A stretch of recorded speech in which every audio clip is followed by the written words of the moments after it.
रामनवमी मर्यादा पुरुषोत्तम भगवान श्री राम का जन्मोत्सव। सीता नवमी सत सतित्व सीता माता साक्षात जगत जननी जगदम्बा का जन्मोत्सव है। सीता जी माता सुनैना व मिथिला नरेश राजा जनक की ज्येष्ठ पुत्री थी, इसलिए उनका एक नाम जानकी भी है। रामायण में प्रसंग है कि सीता जी राजा जनक के खेत में दबे एक स्वर्ण कलश से प्रकट हुई थी।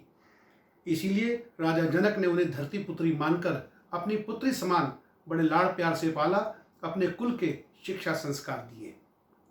सीता जी का विवाह अयोध्यानाथ दशरथ नंदन मर्यादा पुरुषोत्तम भगवान श्री राम के साथ स्वयंवर की शर्त शिव धनुष भंग करके संपन्न हुआ। कहते हैं कि बचपन में खेल खेल में ही सीता जी ने एक बार शिव धनुष उठा लिया था। तभी से राजा जनक ने यह निश्चय कर लिया था कि जो भी वीर शिव धनुष की प्रत्यंचा चढ़ाएगा, सीता का विवाह उसी वीर से होगा। सीता स्वयंवर तो मात्र बहाना था। सीता जी ने स्वयंवर से पहले ही पुष्प वाटिका में भगवान राम को देखकर मन ही मन अपने पति रूप में पाने की कामना कर माता गौरी के मंदिर में जाकर प्रार्थना कर ली थी। ये प्रसंग परिचायक है कि सत सतित्व वीरता को धीर वीर मर्यादित पुरुष का ही वर्ण पसंद करती है।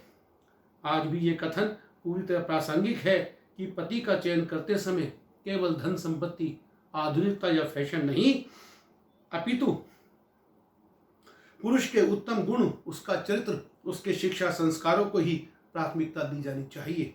राजा दशरथ के माता कैकेयी से वचन हारने पर भगवान राम को जब 14 वर्ष का वनवास मिला, तब सीता माता ने महलों के सुखों का पल भर में त्याग करते हुए अपने पति के साथ वन में जाने का संकल्प किया।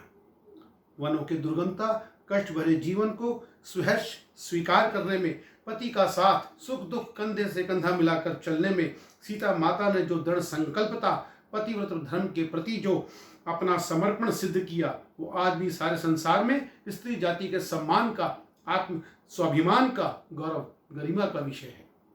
रावण द्वारा साधु के वेश में धोखे से सीता हरण के पसंद से भी समाज को शिक्षा मिलती है कि स्वर्ण मृग मरीचिका है, माया मोह जीवन में दुख का ही कारण बनते हैं। स्त्री को अपने परिवारजनों की सलाह का, मर्यादा का, लक्ष्मण रेखा का उल्लंघन नहीं करना चाहिए, फिर चाहे सामने तथाकथित साधु या स्वयंभू गुरु ही क्यों ना हो। समाज में तरह तरह के धोखेबाज लोग मुखौटे लगाकर स्त्री पर, उसकी अस्मिता पर नजर लगाए, घात लगाए बैठे रहते हैं। आकाश मार्ग से बलपूर्वक ले जाते हुए भी रास्ते में स्थान स्थान पर अपने आभूषण गिराकर सीता जी ने भविष्य में श्री राम द्वारा सीता जी की खोज का मार्ग प्रशस्त कर विपरीत परिस्थितियों में भी अपनी बुद्धि एवं दूरदर्शिता का परिचय दिया था। अशोक वाटिका में भी घास के तिनके को ओट बनाकर जिस प्रकार सीता जी ने रावण के अहंकार को, उसके भल के अभिमान को चकनाचूर किया, वह भी माता सीता के दृढ़ संकल्प, पतिव्रत धर्म, सत सतित्व की शक्ति का ही द्योतक है। हनुमान जी द्वारा कंधे पर बैठा भगवान राम के पास ले जाने के विकल्प को भी विनम्रता से नकार अपने प्रति, श्री राम के प्रति पूर्ण श्रद्धा, विश्वास और उनके कुल की मर्यादा के प्रति अपना कर्तव्य निभा माता सीता ने अपने ससुराल का मान बढ़ाया। इसी प्रकार चाहे तो सीता माता के समक्ष अग्नि परीक्षा की कठिन घड़ी थी, और चाहे तो पति श्री राम का राजधर्म की रक्षा हेतु सीता माता का कठिनतम त्याग, महलों के सुख त्याग, पतिव्रत धर्म का पालन करते हंसते हंसते अपने स्त्रियोचित कर्तव्य का पालन किया। वन में रहकर भी संतान को जन्म, पालन पोषण, पिता के कुल के अनुसार शिक्षा संस्कार देना यह दर्शाता है कि माता सीता के मन में अपने प्रति, श्री राम के प्रति तनिक सा भी संदेह या शिकायत का कोई भाव नहीं था। ये अलग बात है कि सीता जी अच्छी तरह जानती थी कि भगवान राम भी एक पत्नी व्रत धारण किए हुए पूर्ण प्रेम, निष्ठा और विश्वास के साथ माता सीता समर्पित थे। महलों में रहकर राजधर्म का पालन करते हुए भी वनवासी का सा जीवन व्यतीत कर रहे थे। अंत समय भी जब सारी प्रजा अपनी भूल के प्रति शर्मसार थी, सीता माता को राज सिंहासन पर श्री राम के साथ पुनर्स्थापित कर प्रायश्चित करना चाहती थी।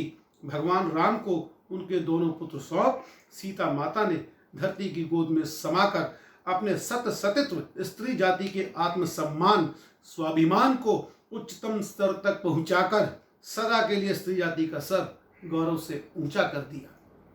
सीता माता की जीवन शिक्षा संस्कार, उनका पतिव्रत धर्म, स्त्री का सतसतित्व, त्याग तपस्या, उसकी शक्ति हजारों साल बाद आज भी भारतीय समाज सनातन संस्कृति में प्रासंगिक, प्रेरणादायक भक्ति शक्ति का अद्भुत स्रोत है। आइए हम सब मिलकर शपथ लें, मर्यादा पुरुषोत्तम भगवान श्री राम और जगत जननी सीता माता ने जो जीवन मापदंड स्थापित किए, जगत को जो शिक्षा संस्कार दिए, हम उन सभी शिक्षा संस्कारों की कसौटी पर खरा उतरने का हर संभव प्रयास करेंगे। समाज को एक बार फिर कलयुगी पतन से रोक धर्म रक्षा, सत्य सनातन संस्कृति सतयुग के सुनहरे दौर की ओर लेकर चलेंगे। साथियों, यदि हम मर्यादा पुरुषोत्तम भगवान श्री राम और जगत जननी सीता माता का जीवन चरित्र, उनके शिक्षा संस्कार, सनातन संस्कृति का स्वर्णिम इतिहास भुला देंगे, याद रखना हम अपना सुनहरा भविष्य, हर घर स्वर्ग से सुंदर सपना, आने वाला कल कौड़ियों के मोल लुटा देंगे। गलती से भी घर हम अपनी सत्य सनातन संस्कृति, अपना स्वर्णिम इतिहास, अपने शिक्षा संस्कार घर भुला देंगे। इन्हीं शब्दों के साथ मैं अपनी वाणी को विराम देता हूँ और आप सभी को सीता नवमी की बहुत बहुत बधाई, ढेर सारी शुभकामनाएं। बोल सियावर रामचंद्र महाराज की जय, सीता मैया की जय। जय श्री राम।